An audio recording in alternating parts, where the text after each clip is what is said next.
A lot of us are made for more than what we believe. And there's a doctor who I'm bringing back on again who's written another book that's very inspiring. And we all can learn how to believe that we are made for more, and that can uncover your potential. My name is Dr. Elsie Cohen. I'm introducing to you Dr. Nneka Unachukwu, also known as Dr. Una.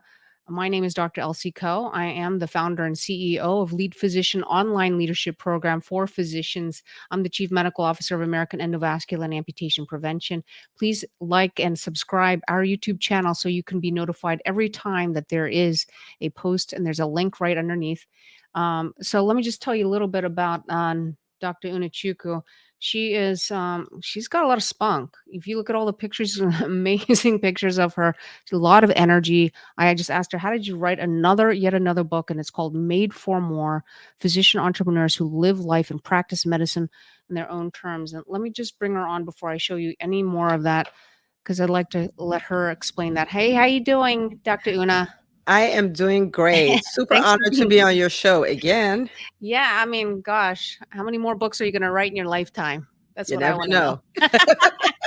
So so you wrote this book. Tell us a little bit about why you wrote this book and how that has to do with other people out there, other people who are interested in learning, how am I gonna, uncover my potential? How am I make myself made for more is the name of your book. Let me just show that again. And we're gonna kind of break it down to three big chunks that you have in the book and how people can do it. Yeah, and so I started off as an entrepreneur 13 years ago. And at this time, Facebook wasn't really developed. There was no red notification thing when you had something you hadn't checked on. There was no Facebook groups. I just didn't have any place to find examples of what was possible. And so what I knew was, you're a physician, you get a job, you work, you retire, you go on and stuff like that. And I had this itch. I was like, there has to be more. I didn't know what more was. I didn't really know about entrepreneurship. I didn't know about starting a business, any of those things. And I used to Google like physician entrepreneur, like, where are they? Where can I find them? Where are the people who are like, quote unquote, crazy like me? And I couldn't find them. And so, I thought it would be wonderful for doctors to see examples of what is possible, whether you're a full-time employee or full-time entrepreneur, whether you are, whether you want to do a private practice or you want to be a coach or you want to have a service-based business or you want to be a speaker, like whether you want to build a multi-million dollar business or you just want to replace your physician salary, whatever it is. And to gather 47 stories in one book, it's almost like a buffet for physicians, and you can see all the possibilities because really our possibilities are limitless. And So so, let me just stop you there for a second, because you just said 47 stories from people who worked with you in your EntreMD business school. Is that correct? yeah, so 47 people, doctors from the business school. Yes. So they all have some success stories to share. It's incredible. So you have 47 authors within that book. Yeah. Okay, sorry. Go ahead. Yeah, and so on one side it was like they get all, everybody gets to see all these stories, and the other side for the authors, they get to become best-selling authors and really own their stories and own their voices, and we put them out there and they just go on to have these lives that you can never really measure the ripple effect of because of all the people that it's inspired. As physicians, we kind of grow up in a box. The box is go to high school, get good grades, go to, pre-med, get good grades, go to med school, go to residency, go to the end, and this is just to showcase that, yes, we follow that path, but oh my goodness, like our options are limitless. And those itches that we have, we can actually scratch them and build phenomenal businesses and really live life, practice medicine on our terms. Right. Well, many of those people, I used to be one of them. One of those people, there's a lot of fear involved, and there's a lot of I don't have my ducks in a row. Is that kind of what you teach in your business school? How do you get people to even take action?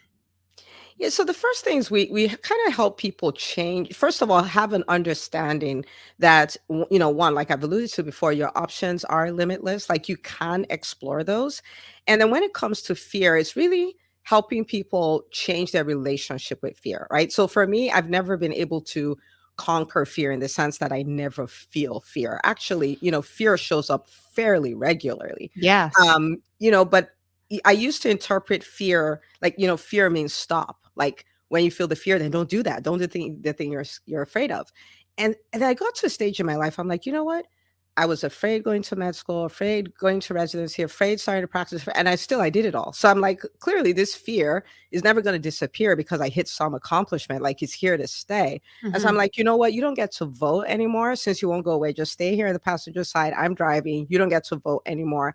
And really, fear means, I'm approaching the edge of my comfort zone and I'm about to step out of it, which is really where all the magic happens. Right. Right. And so now we feel fear and we do Hmm. it anyway. And Right. in the business school, you would hear people say things like, oh, I was so nauseous, but I did it. I didn't die. Like it's a Hmm. very common saying. The vomit emoji is an emoji that's really used in the in the private Facebook group for the EntreMD Business School. Because I was scared, I was terrified, but I didn't let it stop me. And so that Hmm. way you can start taking steps to build the life, the business, the career that you really want to have. Yeah, I mean, I think the problem is also that when physicians come out of training, they're already put on a pedestal by other people, or their perception of that is that they are put on a pedestal, even if they aren't. And so there's this fear of the imposter syndrome, or fear of letting people know that you don't know, fear of not being the expert, of being found out, of having shame that you aren't who everyone thinks you are, that you're supposed to be when you graduate. It's like a different level of like stature or fear or label that's given to us that we need to erase and say, I'm "You know what? I'm It's I'm okay." super glad you brought that up because, that is one of the reasons why I was so insistent on building a community. Because in Yes. the EntreMD Business School, what we did is we created a community where it is normalized. Like you not knowing everything is normalized. You doing Yes. things that you're scared of is normalized. You not being totally sure is Mhm. it's like this is the path of an entrepreneur. And so it's celebrated. Mhm. Facing your fears is celebrated. You coming on to say, okay, this is what I'm struggling with. It is a Mhm. normal thing, Yeah. very normal. And because that is the path of entrepreneurship. It's Mhm. not a path where you're super strong. It's a path where you're courageous, which means you do what's in front of you, fear and all, and you create all these mind-blowing results. Yeah, and then yet not just that. I mean, you bring on physicians in a safe environment. I've been asked by many people to say, "Hey, what can't you make your lead physician program with multidisciplinary people outside of medicine? Say it's administration, it's IT, it's nurses, it's different administrators." And I thought about it for a while, and like you, we're putting physicians in an environment where they can empower each other, they can lift each other up, and they can say I don't know in a safe place so that when they go out they can learn how to say that and be vulnerable.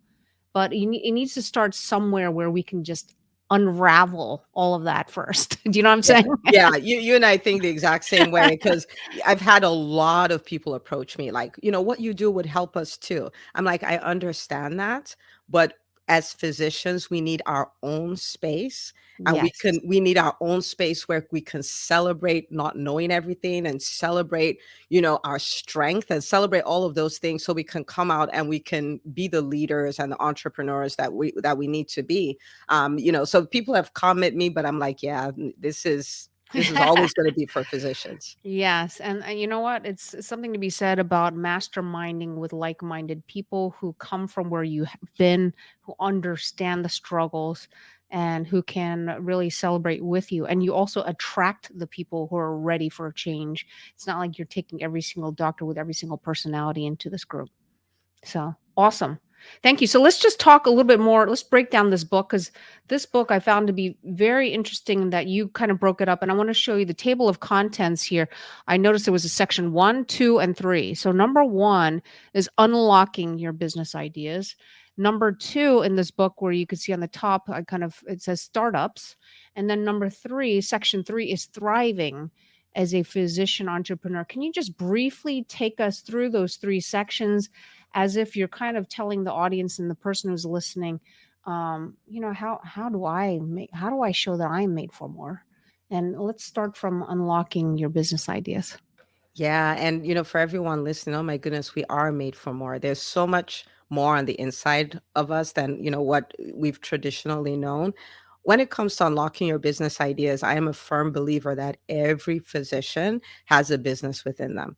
And you might say, no, I really love my job and I want to do it till the day I die. And I agree with you, but you still have a business and that's your physician brand. You are the CEO of Dr. You Incorporated, right? And Mhm. so when it comes to unlocking the business, your business idea, we walked around with these things, right? So for some, it's their brand, like it's owning that, right? Like owning it, you learn how to negotiate, you learn how to speak the language of business. I've had clients who they just negotiate. I want a scribe, I want a 4-day work week, I want this position, that position, but they're in a position to negotiate and make that happen because they take full responsibility for their brands. For some other people, you've always wanted to own a private practice, so you want to be a coach or you've wanted to develop a product. I have a client who her thing was, she wanted to develop a skincare line. Or, I have a client who really loves Excel spreadsheets and wants to help every private practice owner understand the revenue cycle and all of that. Like we have those things that are passions on the inside of us. For some other people, it's your experience. I had a client I'd worked with who, she had worked in the emergency department and she had, she was in charge of making sure the turnaround times were, some of the shortest in the country and all of those kind of things, onboarding with EHRs and things. And now she's a consultant doing that because she had that expertise. She was just doing it as part of her job. But that is a 6-figure, 7-figure, whatever you want it to be business that we walk around with, right? Yep. So the first part is really taking inventory of what you have, your passions, your physician brand, which you worked for over a decade for, and you paid over 6 figures and, Mhm. for your education. It could be experiences that you already have that you can Mhm. repackage and monetize, right? So Yep. we all have business ideas. Yeah, and I also say to my clients is, start dreaming as if there are no barriers. And they're like, no barriers? How could there be no barrier? I'm like, just imagine, just like go with it. And if you didn't have the X, Y, and Z, and this is going to happen, that's got to line up, and got to just get rid of that, and then you can like see really where the passion is. Because sometimes it takes time, but if you don't allow that, then it's not gonna happen. Yeah, So that's in, great. in the EntreMD Business School, we say there's no imagination police. Like just Yeah. dream. Nobody's going to Exactly, arrest you for exactly, dreaming I too love that. big, you So know? number 2, you said startups. So it's just starting up, right? It's starting up and this is very interesting because this is a place where a lot of work goes into, and in the beginning it's not so much of the results is not as big as people think because a lot of it is making that personal transformation from physician to physician entrepreneur, learning those skills, overcoming your doubts, taking those initial actions. So it's really a lot of personal transformation and the initial steps that you start taking, right? Because a lot of times, there are many great businesses that just never start because the entrepreneur never starts, right? Right. Like there are people who are They like, I've can't been get thinking, beyond the fear or the yeah, obstacles that they create for themselves. yeah. Mhm. Like, oh, I've been meaning to do my LLC for 2 years. I've been meaning to start this podcast for three I years. I've meaning to been meaning to do contact this person, and he gave me an article, but I haven't read it yet. Yeah. And so one of the things we really focus on is yes, you feel the fear, but we're going to implement because Yes. once you do step one, step two becomes obvious. You can go nowhere till you Mhm. do step one. And it's amazing what happens once people start saying yes and start taking the steps. Yeah, there's a really good book called Think and Grow Rich, and I think we might have spoken about that before by Napoleon Hill. And it's a book written in the 1930s by a guy named Napoleon Hill, Think and Grow Rich. And there's a chapter called Persistence. And the only way you can take a dream that you're passionate about and move it forward through the, like you're talking about, the startup phase, is to really become emotionalized in your dream and to even write out a goal statement because you're not going to be able to move forward past fear unless you have that goal state. I'm so happy and grateful now that as if it's already happened. What do you think about that? Well, I love it. I mean, like, so one of the things we do is we have this, vision retreat. The last time we did it, we actually had everybody celebrate their 90th birthday party. We bought, a little There you cupcake that go. had There 90th, you happy go. 90th birthday. They had the balloons and everything. We're like, let's go there. right? Yeah. You did that. You lived a life. Your family was celebrating you. The people you impacted were celebrating you. What did they say about you? What did they say about your business? What did you do? Right? Mhm. Because the more the better relationship we have with our future self, with the Yeah. future we're trying to create, the better we act now. Right? Yeah, yeah. We take the bigger steps, we take the bold steps, we dare the fear, There's no because regrets then when you're talking yes, about 90. Yeah, yes, because yeah. you look back. And the other thing is I would say even try a time machine to 3 years from now or 5 years, and then act as if that's all happened and celebrate. What did just happen in 3 years? I haven't seen you in so long, Dr. Una. So that's so good. Okay, we gotta go beyond. We're already at 50. We're already past 15 minutes here because I could just talk to you forever. Thriving is your last section. What tell us about that? Yeah, so after the initial stage, the business is successful and all of that, there is this really big temptation to just plateau, because another level of problem starts showing up. Now you have to manage a team. Now you have your processes that used to work at 100,000, 200,000 don't work anymore. So it's almost like you have to tear them down and rebuild. So there is a recommitment that happens there. Like, okay, I'm gonna pay the price over again, right, to build this and even make it bigger. Because sometimes the biggest temptation there is to settle, right? Like the enemy of the great is the good. Yep. Is just to settle and not take it anymore. But this is like, boom, let's do this. Let's take it up a notch. Let's build that team. Let me truly build the business I actually dreamed of, not the one I'm willing to just manage, right? Let me build the kind of business that gives me the dream life that I wanted to create.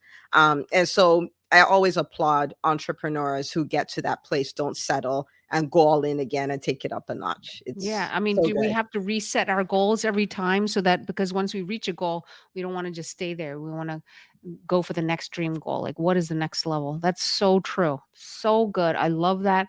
Let's stop here for a second and talk about how do people reach out to you.